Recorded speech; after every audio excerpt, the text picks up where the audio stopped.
자꾸 본문에 등장하는 종의 이름이 조금 그렇죠? 네. 발음을 잘 해주세요. 다윗이 왕이 되고 여호와의 법궤 하나님의 임재 앞에 나아가는 이 다윗의 모습을 우리가 계속 묵상했습니다. 우리가 예배가 좀 업그레이드 된 것 같죠? 예. 예배 전에부터 시작해서 이제 1시 한 40분부터 계속 이제 1시부터 원래 밖에서 예배를 저희가 드렸는데 1시 40분부터 이곳에서 이제 계속 주의 임재를 갈망하고 기도하고 하다가 2시에 바로 예배로 들어갑니다. 하나님의 임재를 갈망하고 또 소망하는 것, 하나님이 너무너무 기뻐하시는 일입니다. 성전 뜰만 밟고 가는 백성이 있다고 얘기했어요. 성전 뜰만 밟고 가도 은혜가 있습니다. 회복이 있습니다. 그러나 하나님은 깊은 지성소로 오기를 원하세요. 그런데 이 지성소에 가려면 죄가 걸립니다. 성전들은 괜찮아요. 그런데 성소, 그 다음에 지성소, 그 법궤가 있는 깊은 곳으로 가려고 하면은 죄가 걸림이 됩니다. 우리가 하나님 앞에 나아가려고 할 때 이렇게 걸림이 되는 사건들이 있습니다. 이전에는 몰랐어요. 그러나 주님을 사모하면 사모할수록 우리 안에 걸림이 있는 걸 발견하게 돼요. 그러나 그때 주님의 보혈 힘입어서 한 걸음 한 걸음 나아가다 보면 우리가 정말 흠도 없고 점도 없는 그런 어린 양의 잔치에 참여하게 되는 거예요. 이러한 영혼의 기쁨, 영혼의 참된 만족이 여러분 한 주간의 삶 가운데 풍성하게 일어나기를 주님의 이름으로 축복합니다. 그리고 다윗 왕이 하나님의 집을 건설하고 싶다고 고백을 했습니다. 그랬더니 이것이 하나님의 마음의 기쁨이 되었어요. 그리고 다윗을 향해서 어마어마한 축복을 내려줬습니다. 여러분이 하나님을 향한 기도, 예배, 소망을 드리며 나아갈 때 하나님이 얼마나 기뻐하시는지 아시겠죠? 그리고 약속을 주어주십니다. 엄청난 약속들을 부어주십니다. 어느 정도까지? 아니 내가 뭐라고 주님께 이런 약속을 받습니까? 라는 고백이 있을 때까지 하나님이 부어주세요. 만약 당신의 마음 가운데 하나님의 축복이 느껴지고 하나님의 은혜가 느껴지는데 내가 좀 그동안 기도 좀 해서 그래, 내가 하나님을 위해서 좀 예배 좀 드려서 그래 하는 마음이 있다면 아직 하나님의 축복을 제대로 못 받은 거예요. 어느 정도의 하나님의 이 은혜인가 축복인가? 하나님의 축복과 은혜는요, 정말 주님 내가 뭐라고, 내가 주님께 한 게 뭐가 있다고, 이런 고백이 나올 정도로 막 엄청나게 부어지는 것이 하나님의 위로 만지신 약속, 축복이란 말이에요. 이런 거 경험하고 계세요? 이거 없이는요 우리가 살 수가 없습니다. 하나님은 오늘도 전심으로 주를 찾는 자를 기다리고 계십니다. 이러한 약속을 경험할 줄로 믿습니다. 한 주간 어떤 약속이 있었어요? 우리 그리스도인은 약속을 붙잡고 사는 인생입니다. 자, 그리고 이제 한참 뒤에 다윗이 이 모든 적들을 주님이 다 무찔러 주셨어요. 하나님이 함께해 주셔서 정말 승승가도를 달렸습니다. 그러면서 이제 궁전에 있다가 그동안 잃어버리고 놓치고 있었던 이 요나단, 다윗의 절친이었던 요나단과의 약속을 기억했습니다. 사울 가문과의 그 약속을 기억했습니다. 그것이 오늘 1절 말씀입니다. 1절 말씀 다시 한번 읽어보겠습니다. 시작.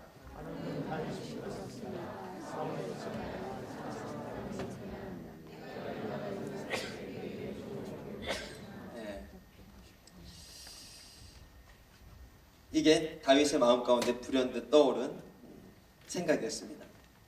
그리고 추적을 해보니까 다 죽었어요. 다 죽었는데 한 사람이 남아있었습니다.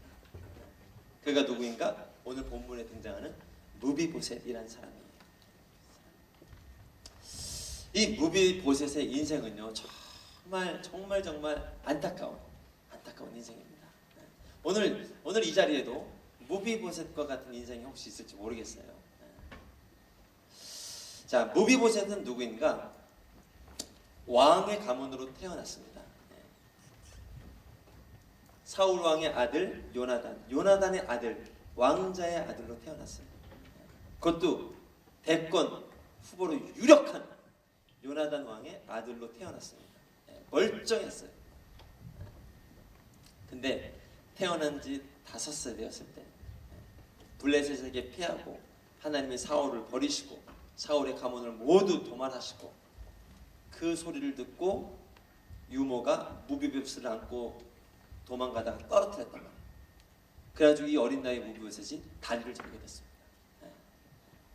이게 무비보셋의 인생입니다.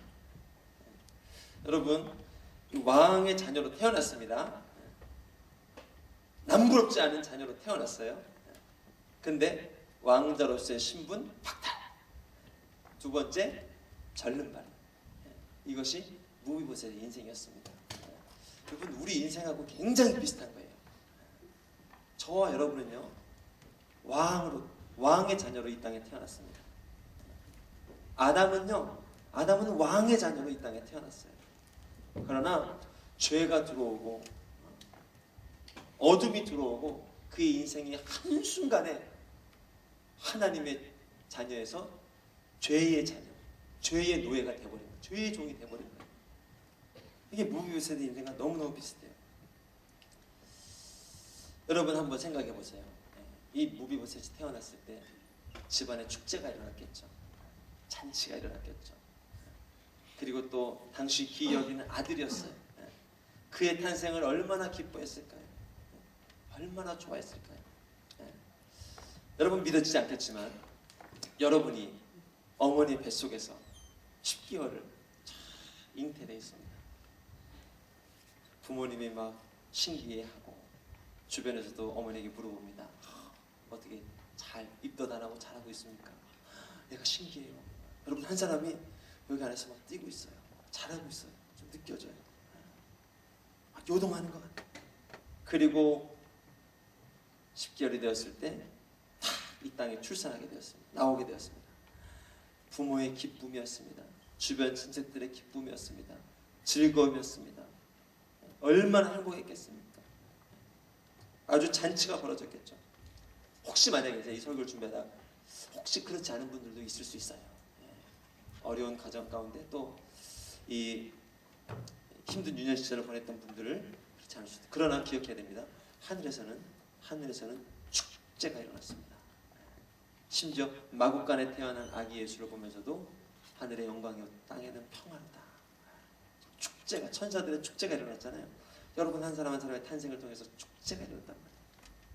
그렇게 시작된 게 저와 여러분의 인생입니다. 할렐루야. 시작은 좋았으나 어떻게 됐어요? 죄의 종이, 상처의 종이, 불신의 종이에요. 어둠의 종이에요. 이게 빼앗겨진 신분, 잃어버린 우리의 신분이에요. 오늘 무비보셋의 인생이 그랬습니다. 왕의 가문으로 태어났으나 신분을 박탈당했습니다. 그뿐이 아닙니다. 건강, 다리까지 두 다리 다 절름발이 인생이 돼버린 거예요. 자, 그때 무비보셋의 나이가 5세. 그리고 지금 이때의 나이를 대충 몇 년 정도로 추정하는가? 한 20세로 추정합니다. 왜냐하면 무비보셋의 자녀가 지금 있거든요. 어려운 가운데 결혼을 했어요. 자녀도 있어요. 그러면 한 15년 가까운 세월이 아주 절망의 시간입니다. 아주 정말 과거의 기억으로 만족하고 과거의 어떤 좋았던 시절로 추억해야 될 현실은 너무너무 고통스러운 시간이 계속 흘러가고 있는 거예요. 이게 무비보셋의 인생이었습니다. 어쩌면 이 시대를 살아가고 있는 저희들의 이 모습이 아닌지 모르겠어요. 여러분, 사단은요 우리 인생을 얼마나 쉽게 낭망하게 하고 좌절하게 하고 절망하게 하는지 모릅니다. 제가 한 선교사님의 이 강의를 들으면서 이렇게 비유를 하시더라고요. 만약에 여러분 이 나이가 80 대신 85세 대신 할아버지 혹은 할머니가 여러분에게 와서 얘기를 합니다. 내가 1,000만 원을 줄 테니 너의 젊음하고 나하고 좀 바꾸자. 바꾸십시오. 1,000만 원 정도는 안 되죠? 조금 더 높입니다. 내가 너에게 1억을 줄게. 1억. 1억을 줄 테니까 너의 젊음과 나의 나이를 좀 바꾸자. 아, 그래도 좀 더 살 수 있잖아요. 아직 당장 죽는 건 아니에요. 바꾸실 분 없어요? 좋아요. 그러면 내가 너에게 집 한 채를 줄게. 그 정도 가지고 안 돼. 집 한 채를 줄게. 집 한 채. 네가 그렇게 평생 동안 모으는 게 집 한 채 아니야. 그걸 내가 지금 준다니까. 바꾸자. 바꾸실 분 없어요? 아직 그 정도는 안 돼? 더 높게는 제가 못 부르겠어요. 혹시 바꿀 수 있는 사람이 생길까봐. 요즘 하도 돈이 우상이 돼 있어서. 제가 한번 물어볼게요. 한 30억. 30억 줄 테니까 너의 젊음과 나를 좀 바꾸자. 바꾸실 분. 정말로 진지하게 물어봐도 돼요 한번. 30억. 여러분 평생 돈 모아서 30억 모을 수 있어요? 있다도 있고. 안 된다. 조금 더 높입니다. 자, 100억 줄게. 와우. 100억 줄게. 100억. 너의 젊음과 나의 이걸 바꾸자. 바꿀 사람이 없어요. 안 바꾼대요 다들. 근데 우리가 지금 뭐 하고 있는가? 1억이 없어서 절망을 하고 10억이 없어서 낭망을 하고 어떨 때는 막 삶을 포기하고 싶은 이런 게 생긴다. 왜 그럴까요? 왜 그럴까요? 그리고 어떨 때는 평생 인생이 그거를 내 인생의 목적으로 살아요. 아니 지금 30억 준다 100억 준다 해도 안 바꾸잖아요. 이 젊음, 청춘, 꿈꿀 수 있고 다시 일어설 수 있고 다시 뭔가 시작할 수 있는 이 청춘. 근데도 절망하고 사단이 낭망을 심고 어둠을 심으면요 그거 다 필요 없는 거예요. 무너지는 거예요. 사단이요 우리를 얼마나 쉽게 좌절하게 하고 낭망하게 하고 절망하게 하는지.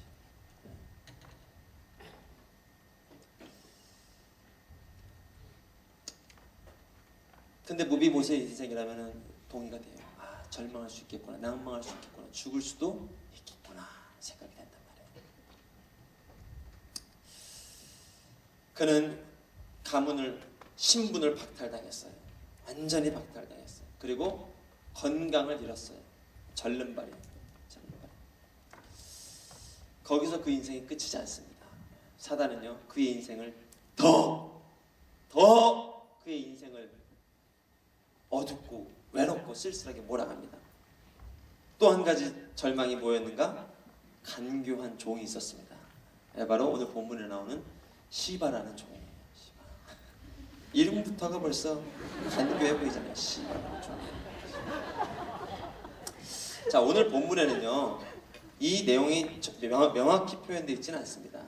그런데 그것을 좀 살필 수 있는 대목들이 곳곳에 있어요. 자, 10절 말씀 보면은 뒷부분에 이 무비보셋은 지금 남의 집살이 하면서 힘들게 살아가고 있는데 그의 종이었던 시바의 상황은 어떻습니까? 10절 말씀 보면 그때 시바는 15명의 아들과 20명의 종들이 있었습니다.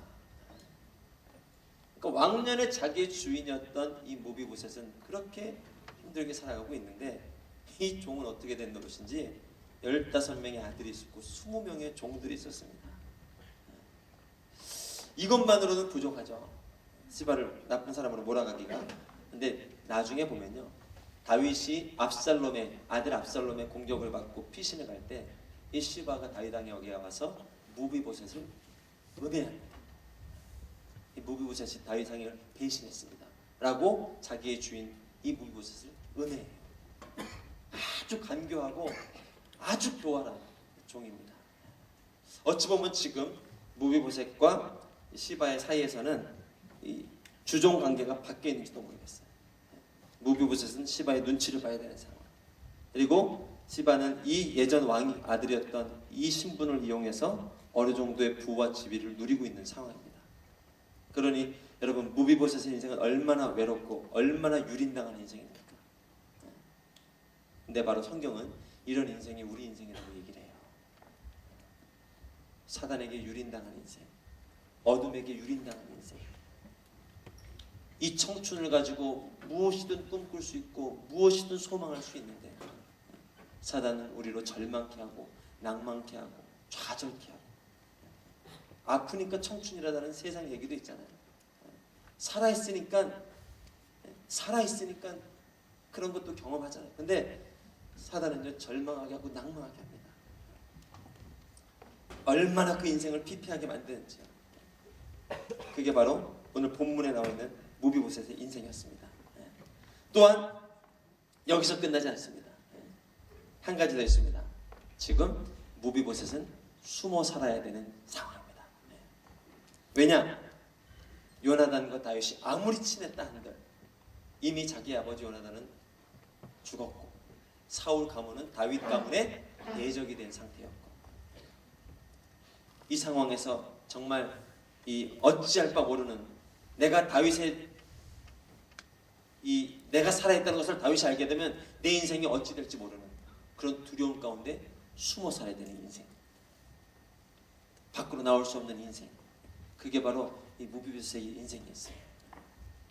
여러분, 참 우리 인생하고요, 오늘 무비보셋의 인생이 너무너무 잘 대비가 되는 것 같아요. 너무너무 잘 대비가 돼요. 분명히 약속이 있어요. 요나단 정도의 약속이 아니라 변하지 않는 하나님의 약속이 있어요. 약속. 물로도 불로도 지울 수 없는 하나님의 약속이 우리 안에 살아있더라고요. 그러나 용기 내어 밖으로 나가지 못하고, 이 약속의 유효성을 검증하지 못하고, 이 약속에 얼마나 살아있는 약속인지를 누리지 못한 채 숨어 살아 지내는 우리 인생. 이 예전에 2차 대전 때 그런 이 군인들이 있었다고 그러잖아요. 스위스 산속에 숨어서 전쟁이 끝났습니다. 이제 해방이 선포됐습니다. 모든 사람들에게 자유가 주어졌습니다. 그러나 산속에 있는 사람들이 아직도 전쟁이 끝나지 않은 줄 알고 내려오질 못하고 있는 거예요. 5년, 10년이 지나가는데도 내려오지 못하고 있는 거예요. 왜? 나가면 들키고 나가면 죽게 될까 봐. 아니요, 밖에서는 이미 모든 게 풀어졌어요. 이미 내려오면 그냥 해방이에요. 모기를 버리고 투항하면 해방, 자유케 되는 거예요. 그러나 이 두려움이, 그리고 아직 나는 이 전쟁 중이라는 이 의식 때문에 내려오지 못하고 거기서 그냥 그렇게 살다 죽는 거예요. 어쩌면 저와 여러분의 인생 아니겠습니까? 하나님의 약속이, 변함없는 그 약속이 우리 가운데 새로운 약속. 오늘 이 포도주가 뭐라고 얘기합니까? 약속 있는 새 언약. 새 언약을 너에게 줬다. 옛날 약속으로는 네가 자꾸 죽는구나. 새로운 약속을 너에게 주었다. 받아 마셔라. 했는데도 머리는 마시고 몸은 마시는데 여전히 옛날 썩어져가는 구습의 약속이 나를 주장하고 있단 말이야. 넌 안 돼. 넌 죄인이야. 넌 아무것도 할 수 없어. 너의 과거를 들춰내고 너의 아픔을 들춰내고 옴짝달싹 못하게 만든단 말이에요. 그게 무비보셋의 인생이었어요. 그런데 여러분, 무비보셋은 잊었고 세상 사람들은 잊었고 모두가 잊었다 할지라도 누가 기억하고 있었습니까? 하나님이 그 약속을 기억하고 있었어요. 할렐루야. 하나님이 다윗과 요나단의 약속을 기억하고 있었어요. 그리고 때가 참에 그 약속이 실제로 내 인생 가운데 일어나기 시작합니다.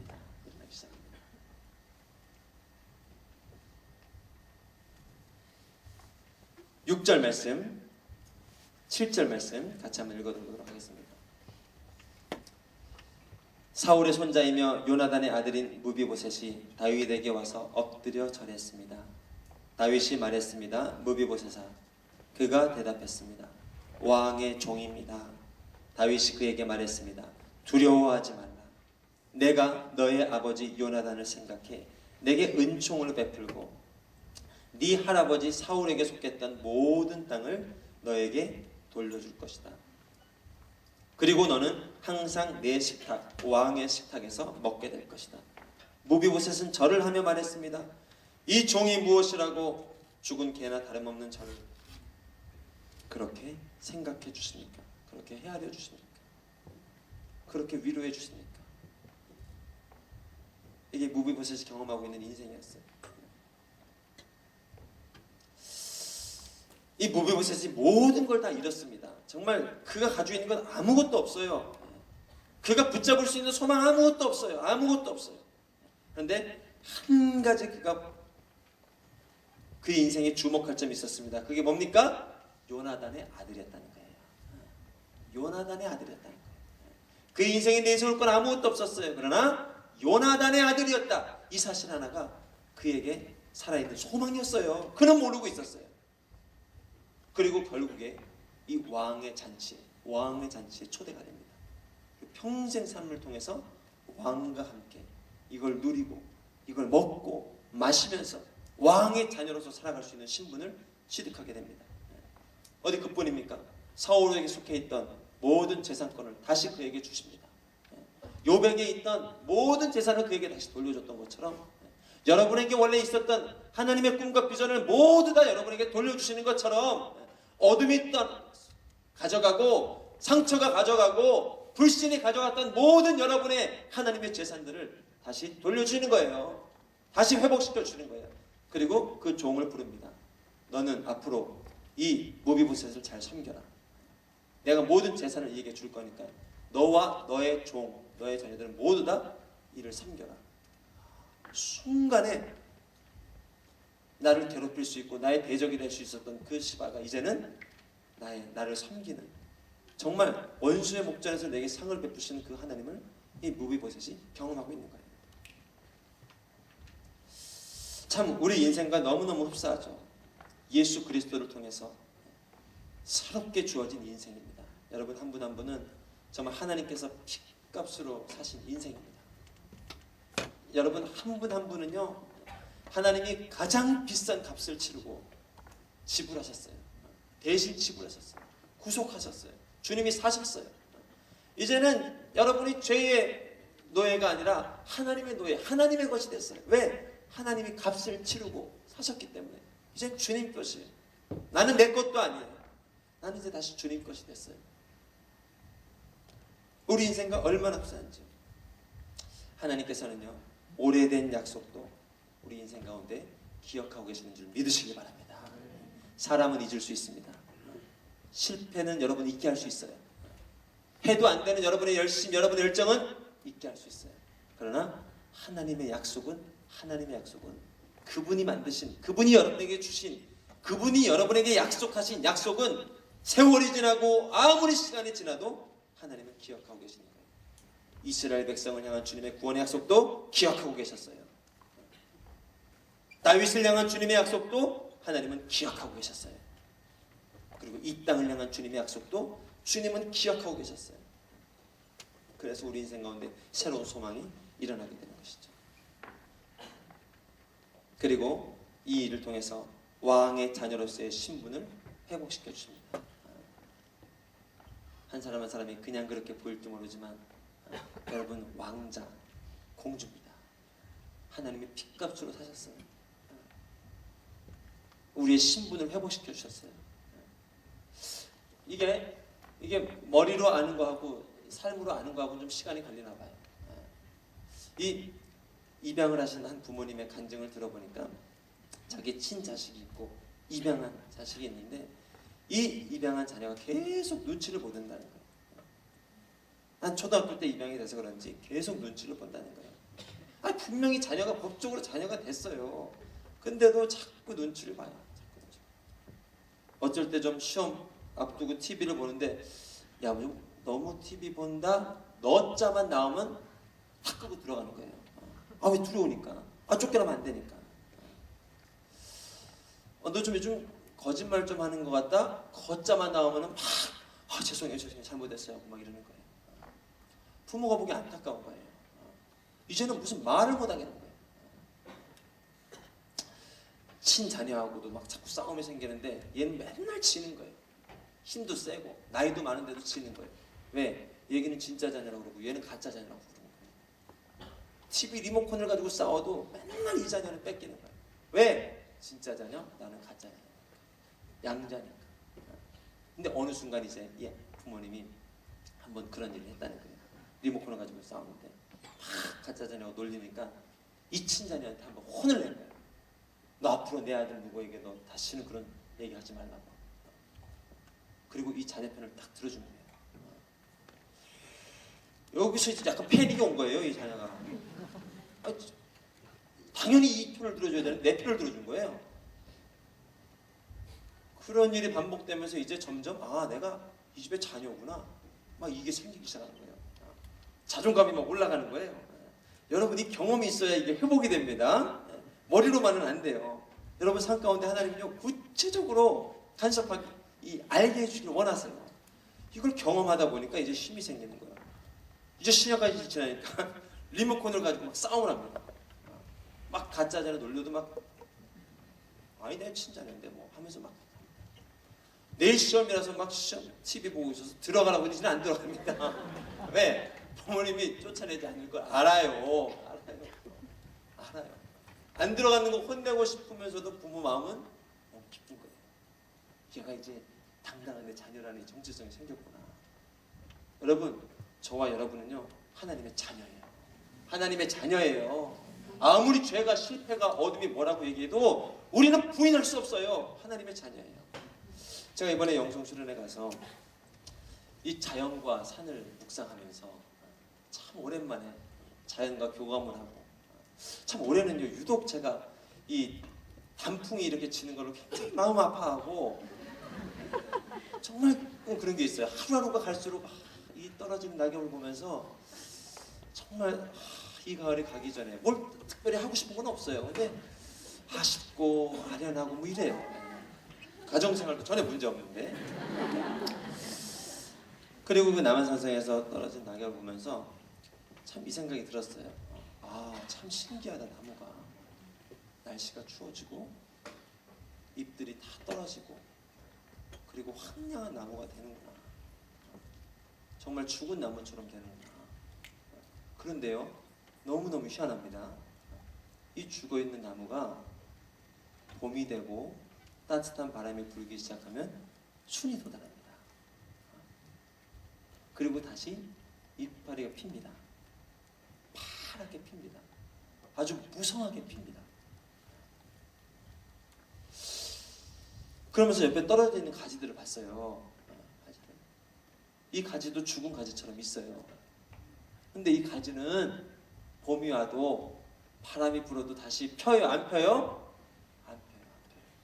그냥 죽어 있는 거예요. 죽어 있는 거예요. 근데 그 나무는, 그 가지는요, 나무에 붙어 있는 그 가지는 막 찬바람이 오니까 막 장사가 없어요. 나는 끝까지 살아남아야지 하고 막 푸른 잎으로 막 하다가도 눈이 내리고 하면은 마지막 남은 잎새는 떨어집니다. 죽은 것처럼 돼요. 이 중에도 혹시 죽음을 노래하고 있는 분들이 있습니까? 아픔을 노래하고 절망을 노래하고. 그렇죠. 우리 의지가 의지가 기껏해야 7.8기입니다. 그럼에도 계속 비바람이 영하 날씨가 막 30일 50일 되면 버텨낼 수 있는 장사는 이 중에 아무도 없어요. 우리 지금 그 힘 키우자고 이거 신앙생활 하는 거 아닙니다. 그 힘 키우려고 신앙생활 하면 여러분 이빨이 다 나갑니다. 이를 하도 깨물고 이거 신앙생활하면서. 그런데 그 가지가요 다시 바람이 불면 순이 돋아나요. 새싹이 피어요. 왜요? 나무에 붙어 있으니까. 이게 하나님의 자녀가 누리는 특징이에요. 할렐루야. 여러분 인생을 죽은 가지라고 생각하지 말기를 축복합니다.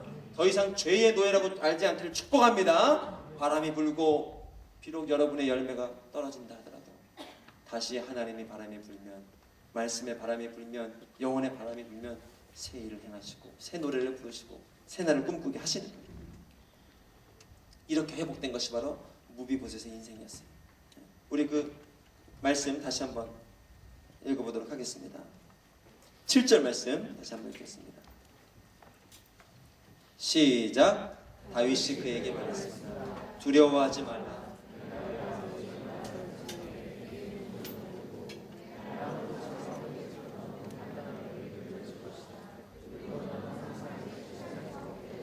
왕의 잔치에 참여하게 될 것이다. 잃어버린 약속도 기억하시는 하나님. 저는 이 기도 노트를 적는 걸 참 좋아합니다. 제 습관 중에 가장 오래가는 습관입니다.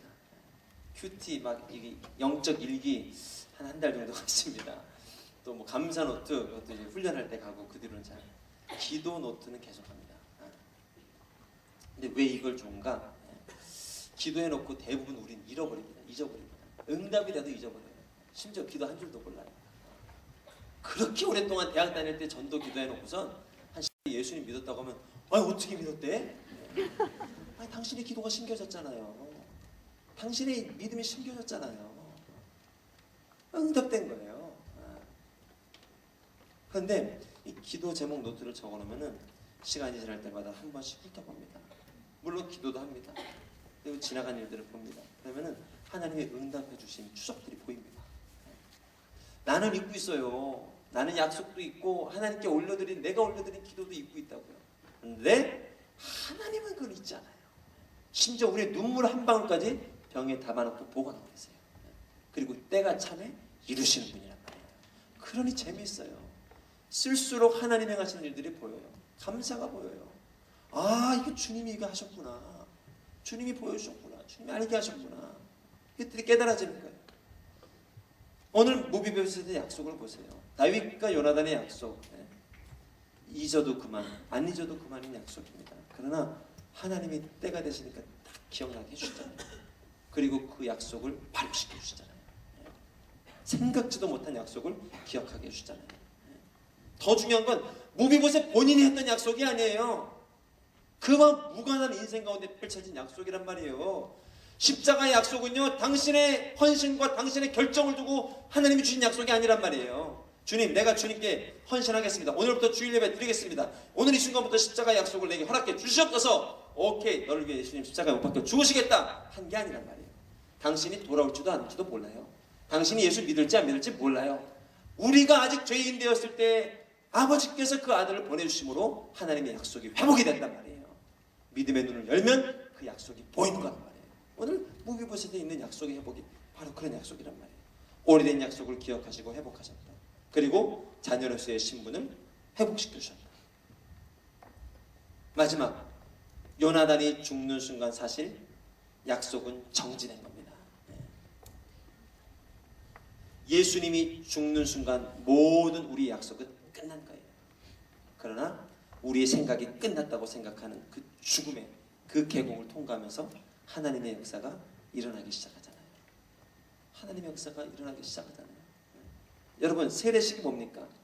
물속에 들어가는 거예요. 그때 어떻게 돼요? 우리 호흡이 멈춥니다. 우리의 이 생기가 멈춥니다. 죽음을 경험하는 거예요. 그리고 물 밖에 나오면 새로운 하나님의 기운을 경험하게 됩니다. 이게 세례의 법칙 아닙니까? 죽는 순간 내 삶이 끝났구나. 요나단의 죽음을 통해서 더 이상 약속을 보장받을 수 있는 대안이 없습니다. 사실 예수의 죽음으로 제자들은 이제 끝난 겁니다. 제자의 삶 끝. 왕의 예수님 보좌 우편에 좌편에 앉는 것 끝. 그들의 기대 끝. 모든 약속 끝. 3년간 쫓아갔던 그들의 헌신 끝. 이걸 누가 보장해 줄 사람이 있어야죠. 끝이에요. 끝. 죽음을 통해서 끝난 거예요. 그러나 그 죽음을 통해서 부활의 새 약속이 일어났단 말이에요. 할렐루야. 이 죽음을 통해서 요나단의 약속이 무비보셋에게 일어났단 말이에요. 이게 여러분 놀라운 법칙입니다. 죽음을 통해서 잉태된 하나님의 약속. 죽음을 통해서 여러분 혹시 예수님처럼 어떤 죽음의 고난, 삶마다 다 다양하겠죠. 모든 모양과 행태는 다양하겠죠. 그러나 고난의 터널을 통과하고 계신 분들 계십니까? 여러분 안심하세요. 내가 죽어지고 인간의 소망이 죽음을 맞이해야 하나님의 소망이 잉태되는 거예요. 인간의 소망이 벽에 부딪혀야 하나님의 소망이 잉태가 되는 거예요. 그것이 홍해의 기적이고 그것이 여리고의 기적이고 오늘 행하시는 하나님의 기적인 줄로 믿습니다. 이 기적을 경험하는 저와 여러분의 인생이 되기를 주님의 이름으로 축복합니다. 하나님께서는 오늘도 여전히 유한 당신의 하나님의 약속을 여러분 인생 가운데 예배해 놓고 기다리고 계십니다. 이제 여러분을 향해서 부르십니다. 이제 왕의 잔치로 참여하자. 나의 식탁으로 올라와라. 평생토록 나와 함께 교제하고 나와 함께 이 즐거운 식탁에서 왕자로서 왕노릇하면서 함께 살아가라. 이 약속을 믿고 오늘도 여러분 삶의 자리, 또 가정의 자리, 직장의 자리, 비전의 자리, 모든 만남의 자리에서 이 하나님의 자녀로서 승리할 수 있기를 주님의 이름으로 축복합니다. 우리 함께 기도하며 주 앞에 나아가겠습니다.